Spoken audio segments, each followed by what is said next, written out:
that you use Mozilla. Yeah, man. You use Firefox. Yeah. That's crazy. I don't know anybody that actually uses that. Do you? What I mean, like, why do you use it? It's definitely my browser of choice. Like, it's just it's what I'm comfortable with. I've used it for so long, and I tried Chrome a couple of times, but I never really liked it.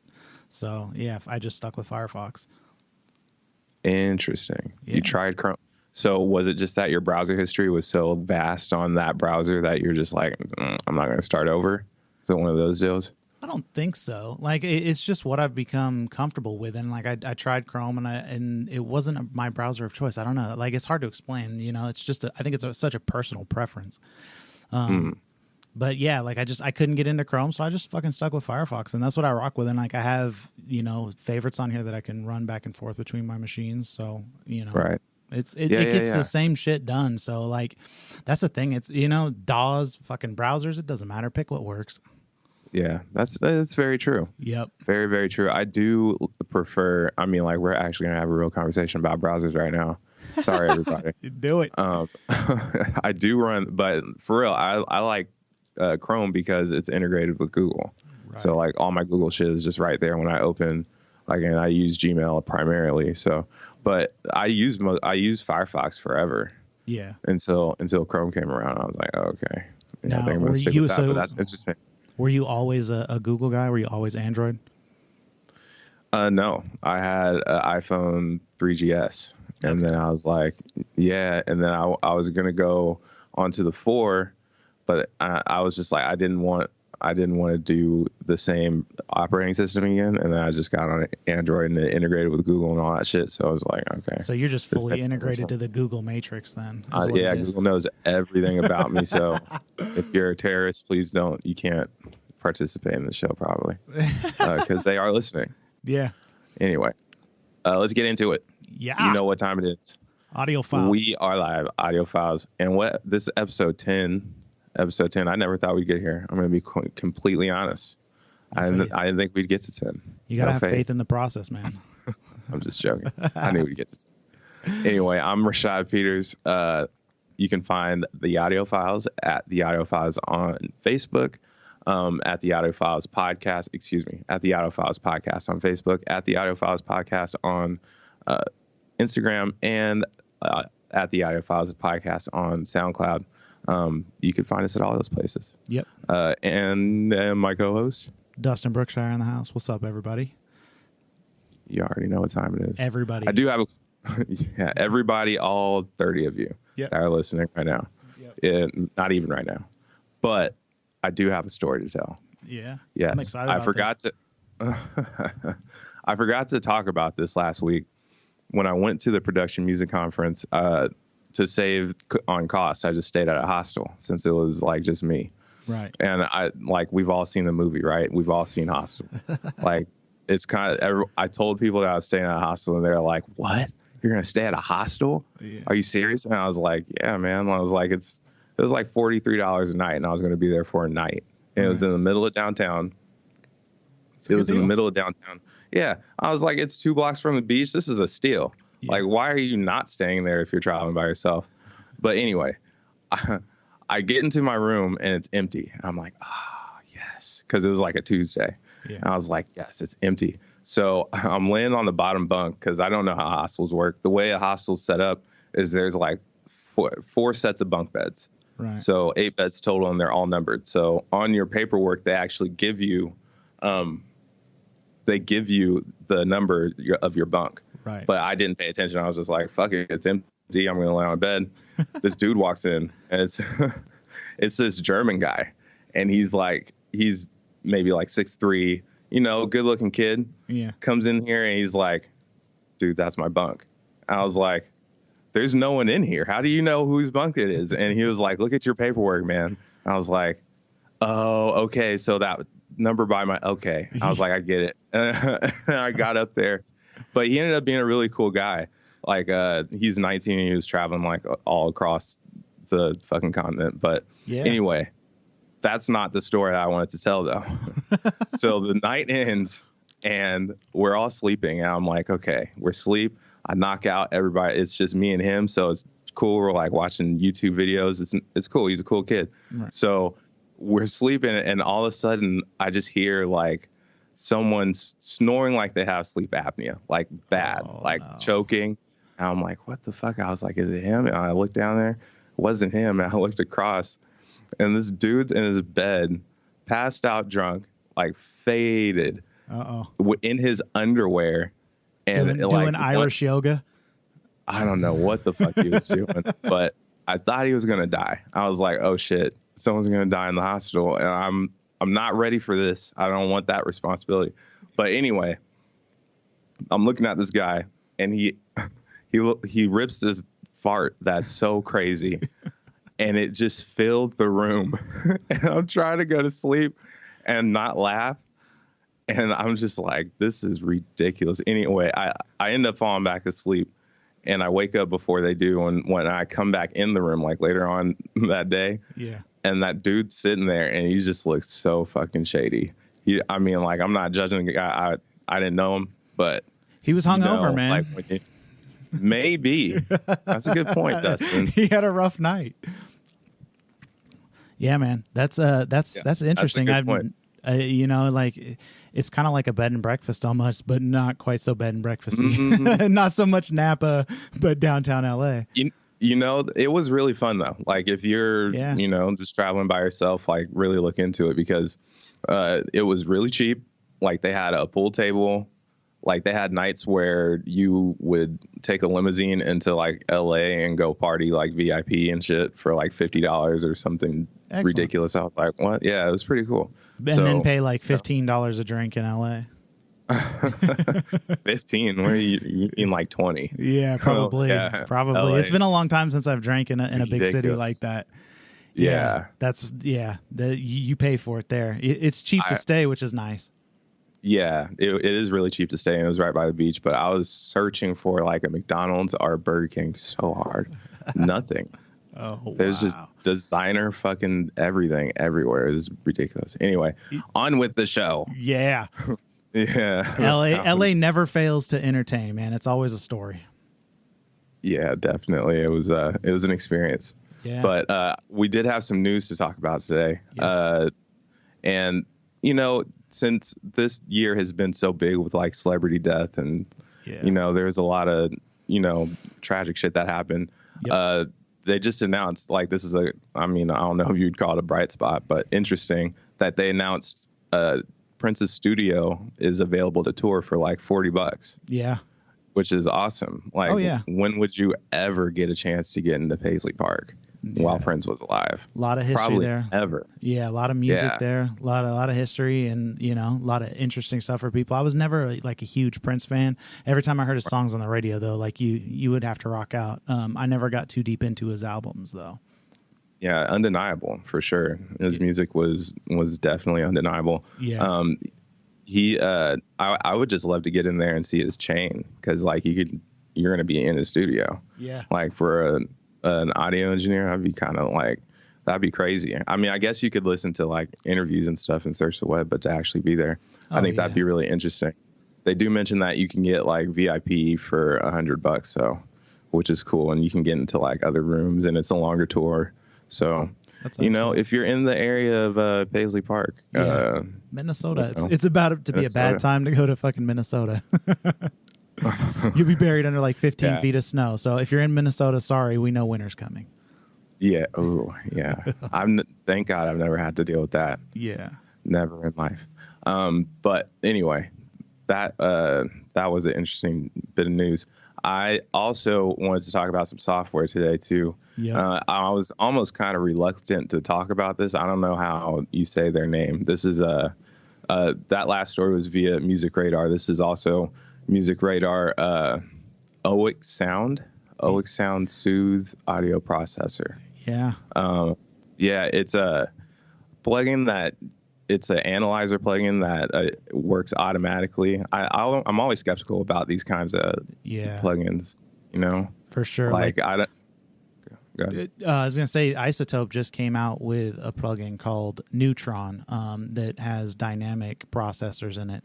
And yeah, like I'm just not sure about that. Yeah, I guess I'm just so used to static mixes unless you do a shitload of automation, but I don't really do it on instruments or vocals too much. You know what I mean? Right.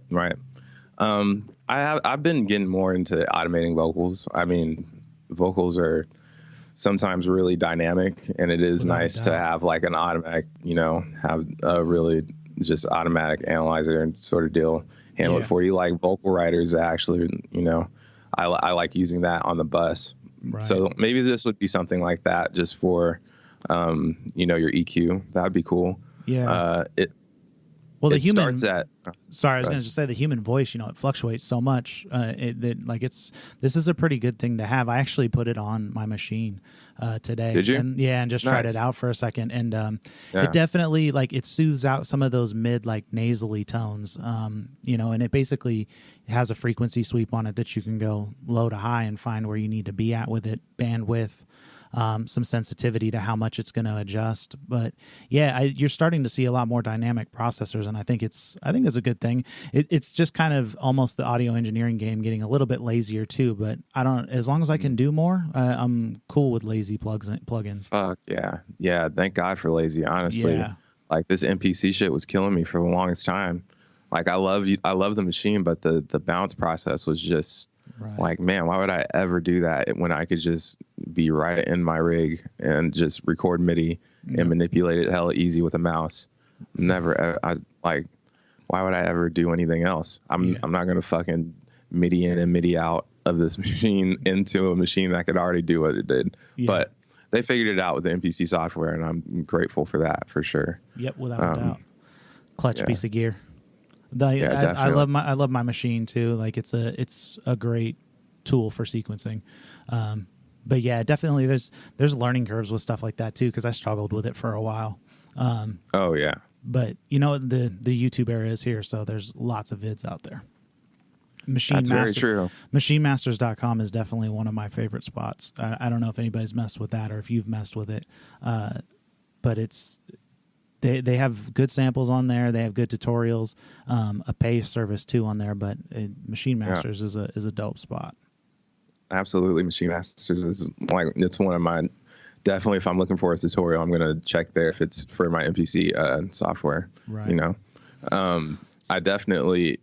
I think this is different than something like Lander too, right? Like Lander, that in the browser mastering service or whatever. Yeah. I've never actually used it. I looked at it for a second and I was like, oh, that seems kind of crazy. Like you're just going to be able to master my thing through the browser. Maybe I should research that more. Yeah, probably. Might want to look into that one more. yeah, definitely. But this thing seems pretty cool. Yeah. I did have one more piece of I guess gear news. So I'm curious to know what you think about this, the touch strip on the new Mac. Dude, it looks really cool. Right, it looks appealing, right? It looks appealing, but I never asked for that. I would have much rather you have put I do like the fact that they do have options for USBs, even though one of them is your charger and they're proprietary. So, Stop doing that, Apple. Yeah. I don't know. I didn't need them to fix the function keys. I don't know. I really don't. It'd be hard for me to really tell you exactly how I felt about it until I got a chance to get into the Apple Store and play with one. Right. But I from what I was reading, it sounds like it would be more annoying than anything because it's constantly, switching. Yeah. So dynamic, as we spoke about. Right. Yeah, I know. There's a theme, huh? Yeah. But I know F3 is F3. No matter what, and that F3 can control, whatever its function is in that program. Yeah. If I'm in fucking GarageBand, like they're talking about, you can control smart controls and stuff like that. I hope that they have an option to just keep it as the traditional F keys and, right. Volume, fucking eject whatever. Yeah, because if it's default keyboard is. Because if it's constantly evolving, like trying to make things easier, there's going to be extra steps to get to those functions, I think. And that's right. like that's what the function keys definitely do. That's you're very right about that. I don't know if I would give that up for a touch strip. And escape. You're gonna take away escape, bro. Damn. Fuck. Damn, Apple. That shit better never crash ever in life. Ever. Because I need that button. Better have the most. Because what am I going to hit? I'm going to break my fucking touchscreen. Yeah, that's the other thing, man. If you're not delicate, you might crack that thing on the top. Dude, I'm going to fucking rage force quit some program because it's not responding and break my shit if I ever get one of those. Yeah. I don't know. I'm just talking shit. It's probably great. Yeah. You know, Apple, they have a lot of smart people there, so it's still one step away from like a full touch screen on a Mac. So unless you get an iPad, right? But I guess that's the next step, right? Yeah, right.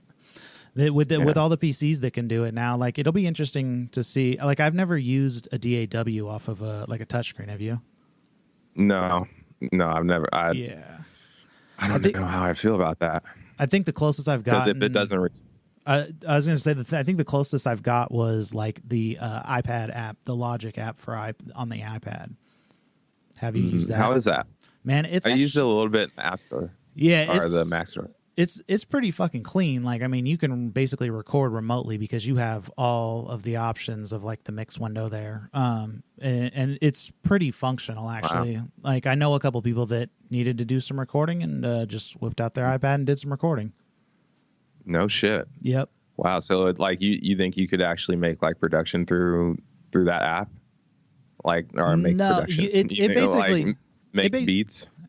No, I wouldn't. You could mix on it. I wouldn't try to make beats on it. No, and it's not standalone. You have to be in the same Wi-Fi as your actual DAW with it. Oh, yeah. It's not like a mobile Logic. It's a remote for Logic, but you can control volumes. You can write automation with it. You can record with it. You can add. Was it GarageBand? GarageBand is on the iPad, right? Yeah. Yes, GarageBand is too. Yep.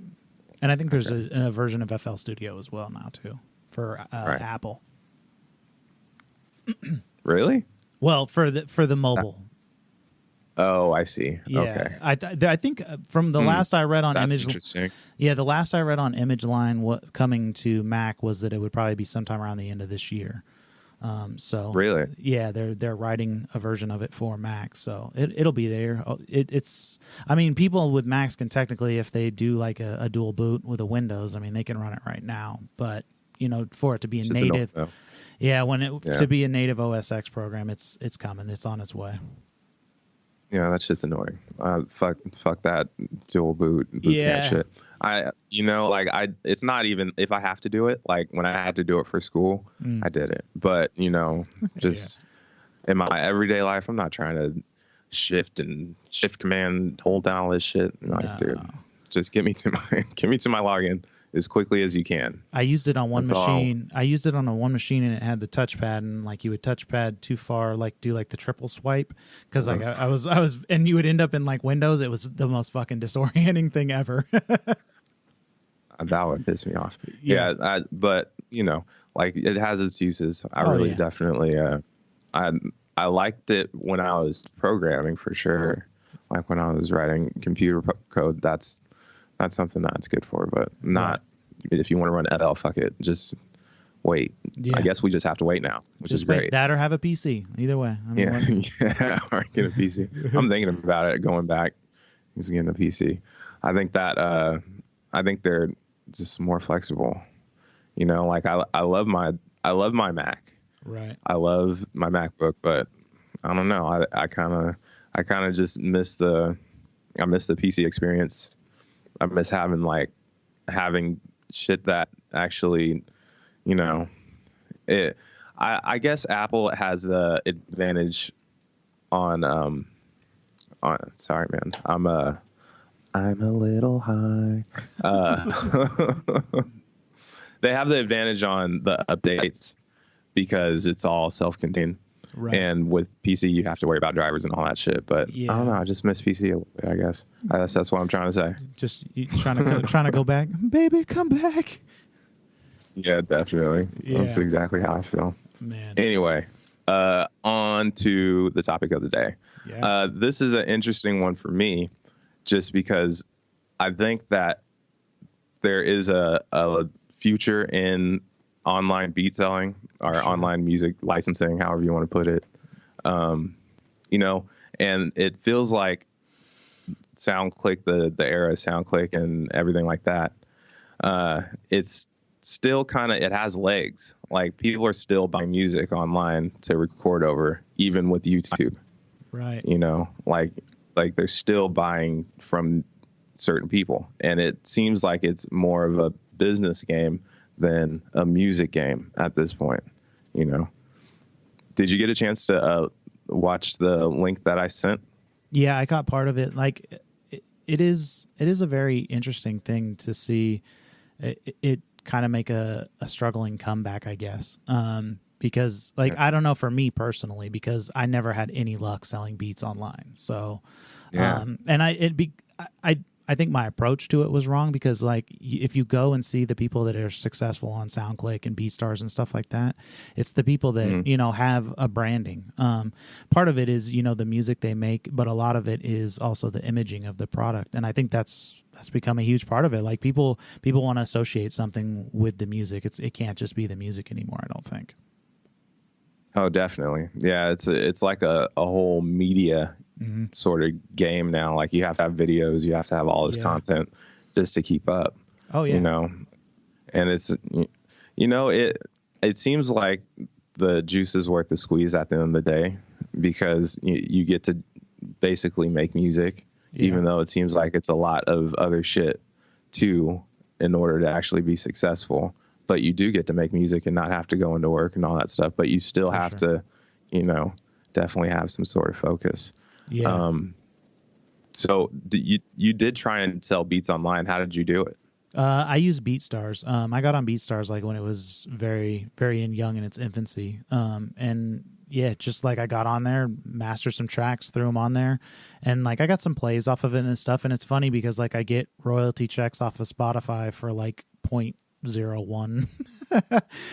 Yeah, because I had like 4 Spotify or 2 Rhapsody and 2 Spotify plays.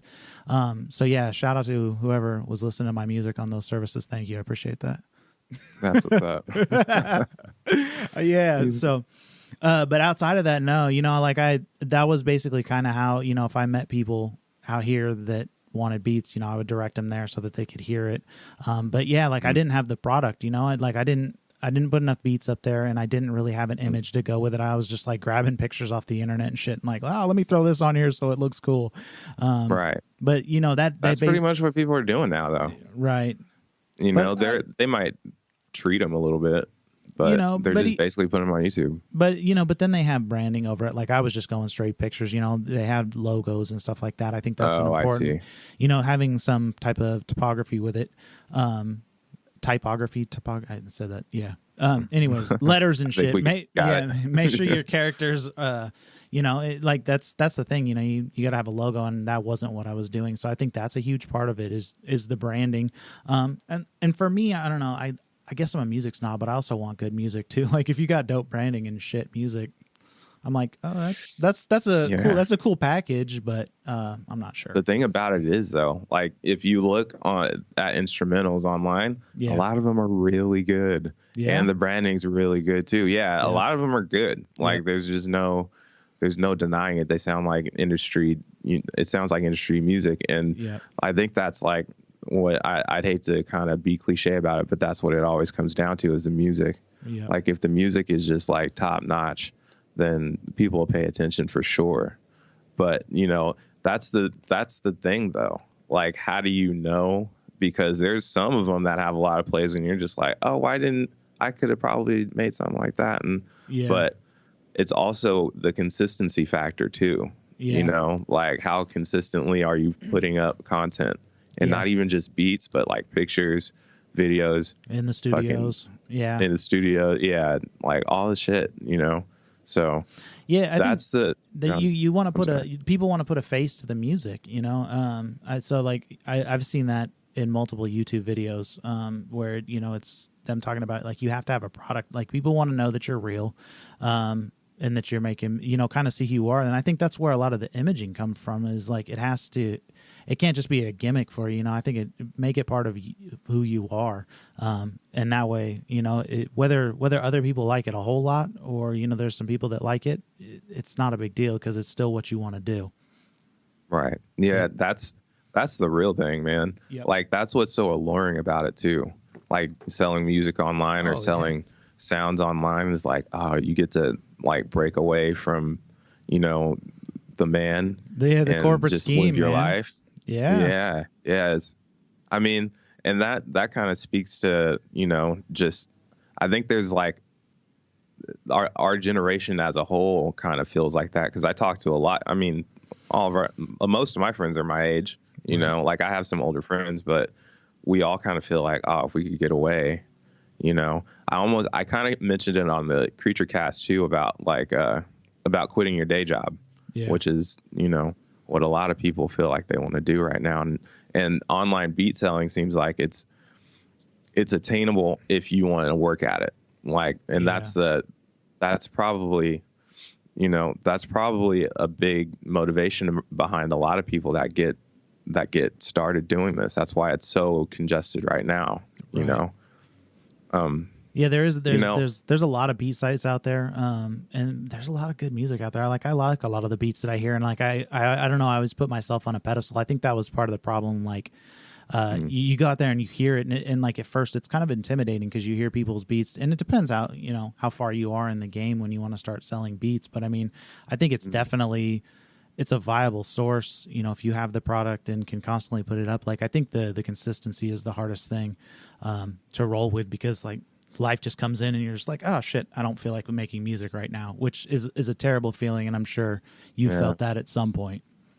Oh yeah. Yeah. I think everybody does. Yeah. I haven't, like, in all of the shit that I've read and, podcasts I've listened to, like, I've never heard a successful, like, artistic person say, I wanted to do this shit every day for real. Yeah. Like, unless it was like even like Beethoven. Like, I read a book.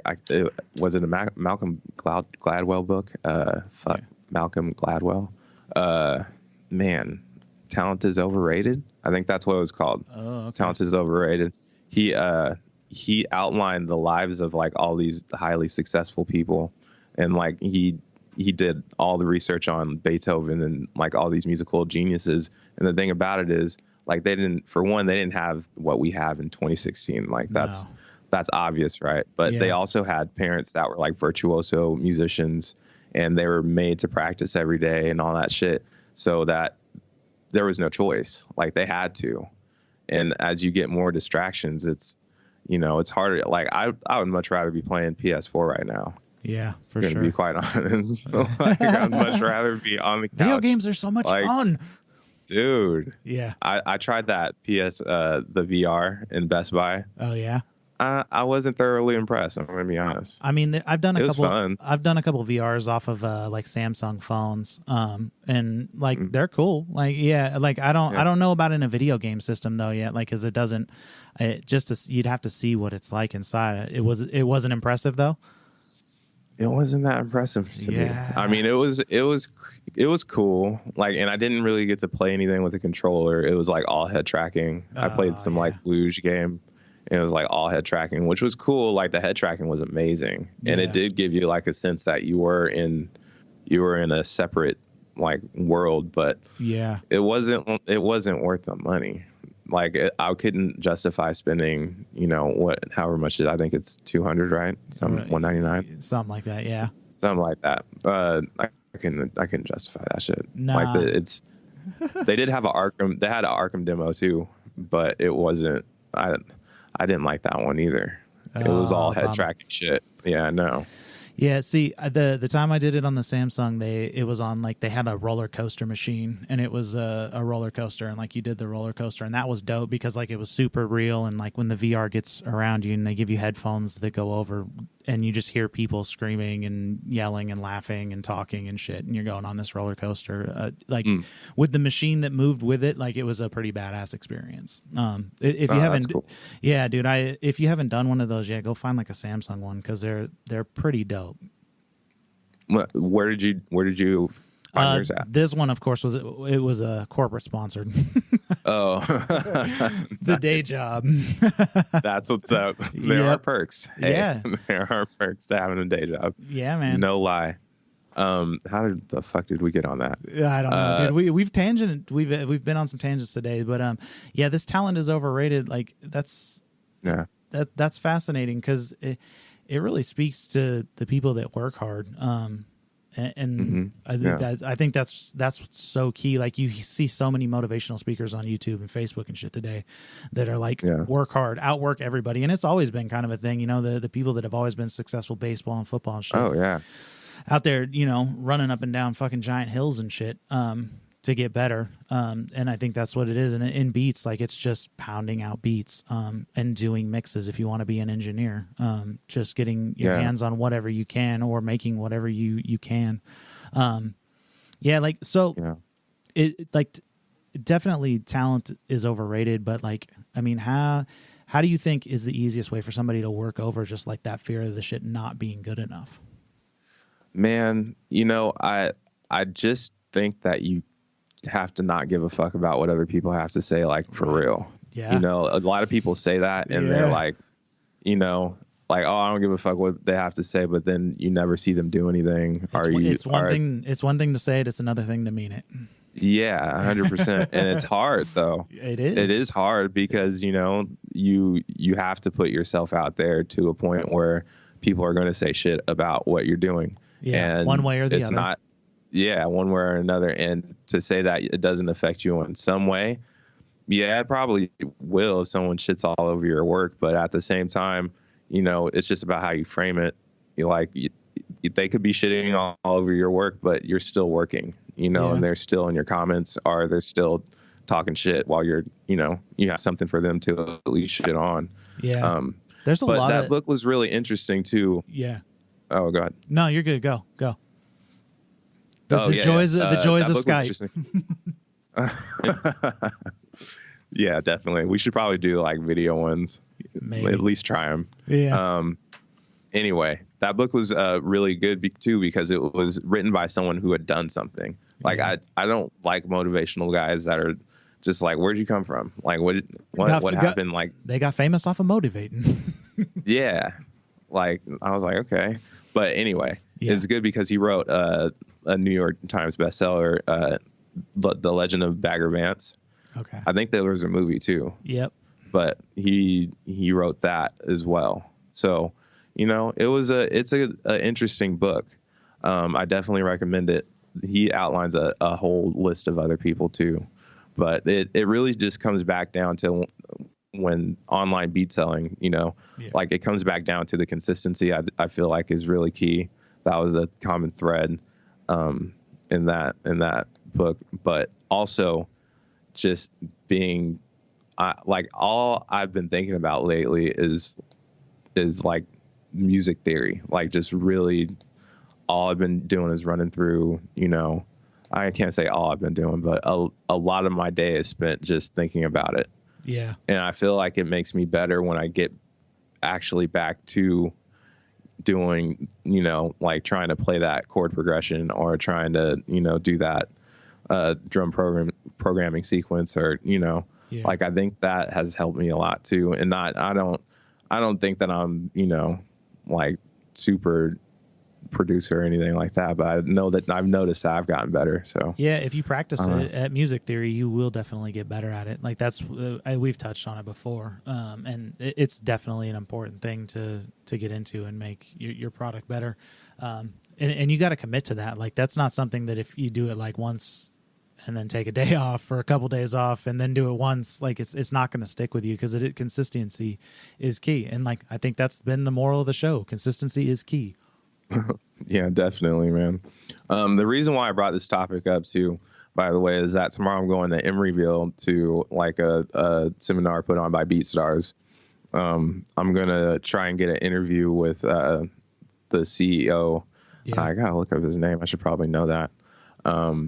Abe Batshon, something like that. Yeah. But anyway, I'm not even gonna try. I would mess it up. Yeah. I know who you're talking about though. Yeah. He's the face of BeatStars, I think, like the guy that does all the videos and stuff. But yeah, I'm gonna try and get an interview with him. Nice. I'm also no. So I'm also gonna. Oh, go ahead. I'm gonna drop that John Fulford video too. Excellent. I'm gonna drop that video tonight, right after this podcast. So it's like 7:45 Pacific here. Tomorrow morning it should be up. So yeah, just to get that quick programming note in. What were you gonna say though? Yeah, I don't remember. You don't remember? Sorry. Should have wrote it down. Never mind. Moving along. It's all good. Moving right along. Yeah, I think it's going to be interesting to get his take on it though, because he like when the BeatStars first started, it was well into the 2000s. Yeah, well, it was probably like I only remember hearing about him. I signed up 4 years ago, so yeah, like they're not that old. They haven't been around that long, but I mean they're pretty big. If you Google search on selling beats online, you'll probably end up with BeatStars. Yeah, among others. Yeah, definitely. I mean, like they're all over that Machine Master stuff too, the sponsored stuff. So like if you at all mess with this stuff, you've probably seen BeatStars name somewhere. Yep. And that was like, just thinking about it, like that's a really bold move, like getting into the Flash Store game, like with My Flash Player, and SoundClick, both of those had like a grip on the market. And then I just remembered seeing it one day on Facebook and being like, wow, what's this? Like, I don't even know why I clicked on it. They kicked in the door fast on, like, just came in and were blowing hostile up. Takeover. So, yeah. Like, I don't know how they do in sales, but like for a site like that to come up as fast as they did, like it was pretty remarkable. Yeah. I think I remembered reading they had something like 350,000 users or something like that. 350,000 members. Their site is dope. Yeah. I'm over here looking at it right now. Their site is nice too, because they give you, basically walkthroughs on how to, build the site, how to get your images at the right, dimensions and shit, so that you can go in there with your own images and, kind of line up your text and do different stuff like that. And I'm sure, SoundCloud and My Flash Player do probably similar things.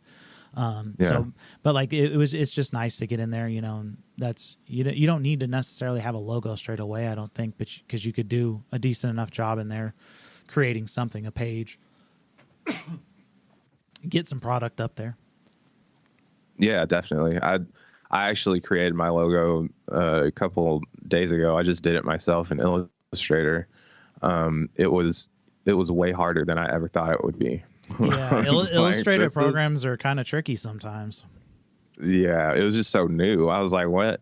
Well, it wasn't new all the way, because it kind of reminded me of Photoshop, but it was just like, it was like Photoshop with a lot of freedom. Yes. I was like, damn, I could do whatever I want, but I don't know how to do anything. That's how I felt. I was like, man, this is ridiculous. It was so frustrating, but I figured it out.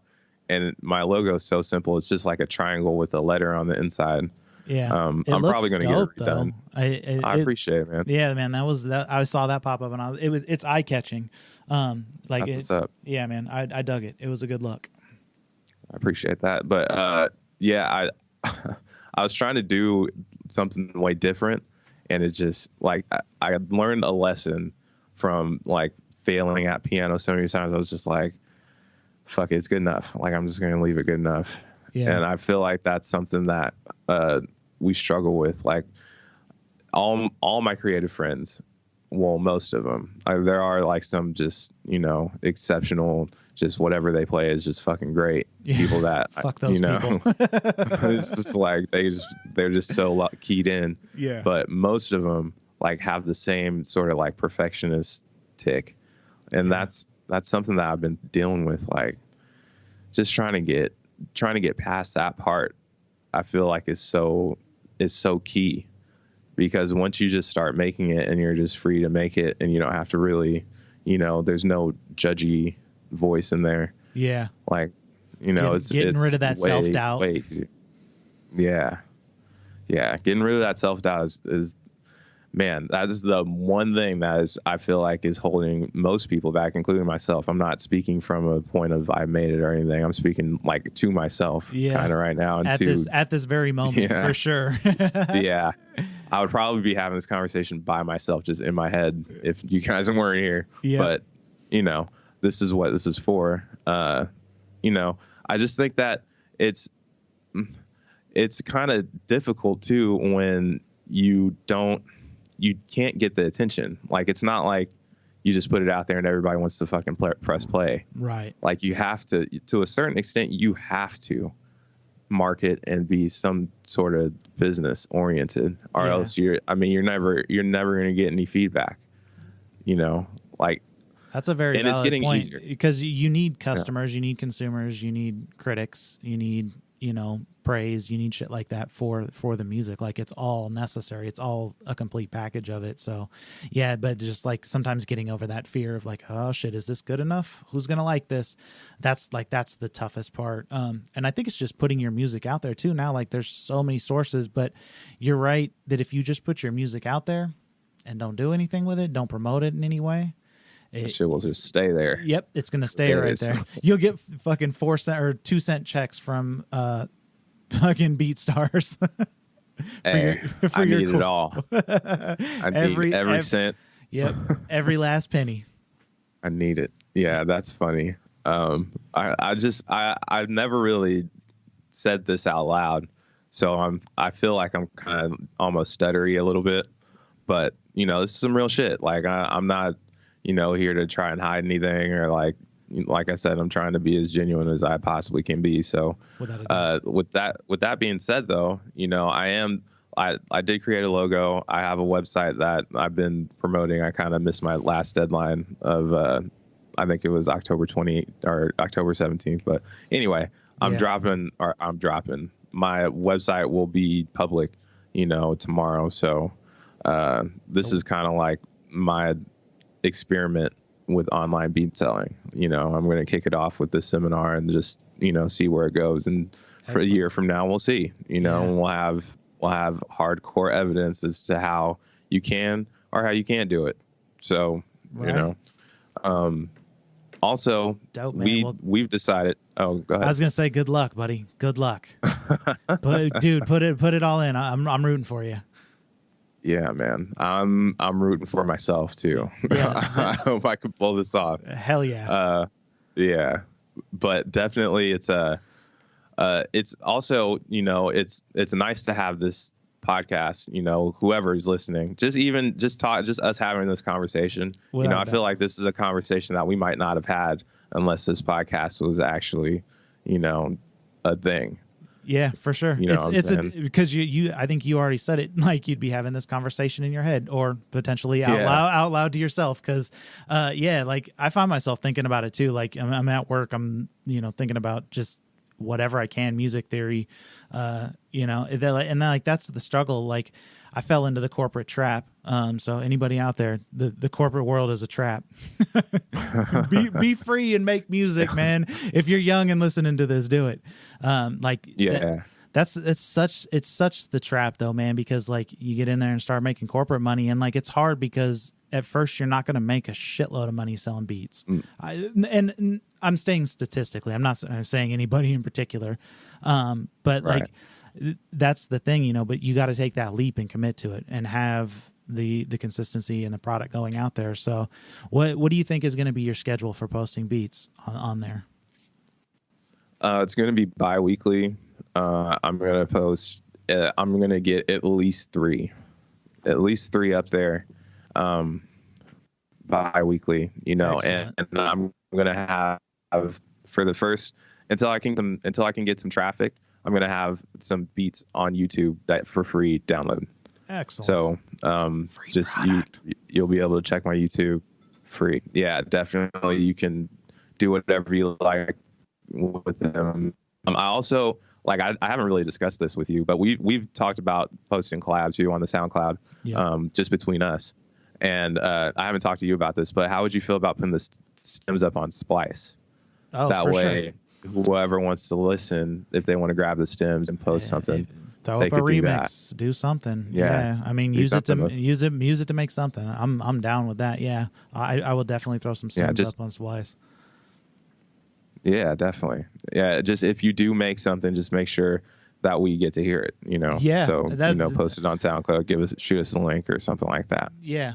Let us know when you use it, because I want to hear what people do. Like, I think music is so fascinating because from just person to person, you get different styles. So, yeah, like the collaboration thing, we've touched on it before, but I'm excited for that. I'm glad that we're putting together projects. We've put together projects in the past, but they've been small. So, like, the motivation of others, specifically you around me, like that's always a plus. Like, I think that's an important thing to selling an online beat. Like, you have to really think about it like a business, and having the right people around you, not the people that are always going to kiss your ass, but the people that'll keep you in check and keep you consistent with yourself. You know what I'm saying?